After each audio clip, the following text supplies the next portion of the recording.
તો આવતીકાલે જે ચૂંટણી છે અને તે પહેલા માહોલ કંઈક આ રીતે ગરમાય છે। આમ આદમી પાર્ટી અત્યારે ચર્ચાના કેન્દ્રમાં એટલા માટે છે કારણ કે તે પોતે જે બેનર્સ લગાવવામાં આવ્યા છે તેમાં ઉલ્લેખ કરવામાં આવ્યો છે અને એ તરફ એ સંકેત આપે છે કે તે લઘુમતીના અનેક મુદ્દા જે છે તે ઉઠાવી રહ્યા છે અને તેમના પડખે છે। કેટલીક વિગતો મેં આપને બિગ વોલ પર આપવા જઈ રહ્યા છે। પોસ્ટર્સ જે લગાવવામાં આવ્યા છે તેને લઈને જે વિવાદ થયો છે, લઘુમતી વિસ્તારમાં લાગેલા પોસ્ટર્સથી અનેક પ્રકારની ચર્ચાઓ થઈ રહી છે, જેમાં આ પોસ્ટર્સ લગાવવામાં આવ્યા છે અને તેમાં તમામ જે મુસ્લિમોને આમ આદમી પાર્ટી માટે મતદાન કરવાની અપીલ કરવામાં આવી છે અને પોસ્ટરમાં ભડકાઉ ભાષાનો પણ ઉપયોગ કરવામાં આવ્યો છે અને લખાયું છે કે આપણા પર ચાલેલા બુલડોઝરનો બદલો લેવાનો સમય આવી ગયો છે। આ પ્રકારના બેનર્સ લાગ્યા છે।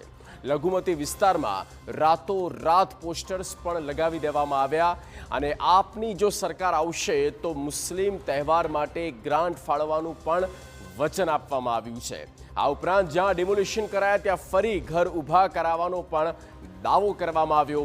મુસ્લિમોને રસ્તા પર નમાઝ પઢતા કોઈ રોકી નહીં શકે તેવો પણ દાવો કરવામાં આવ્યો છે।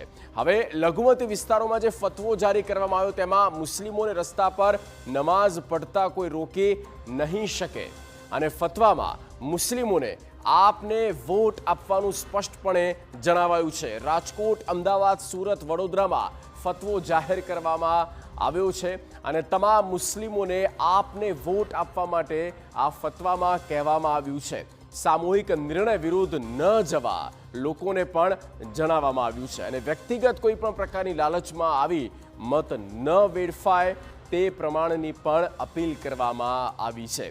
તો લઘુમતી વિસ્તારમાં આ ફતવો જારી કરવામાં આવી રહ્યો કે બધા જ એક થાય અને આમ આદમી પાર્ટીને વોટ કરે, તેમના ઉમેદવાર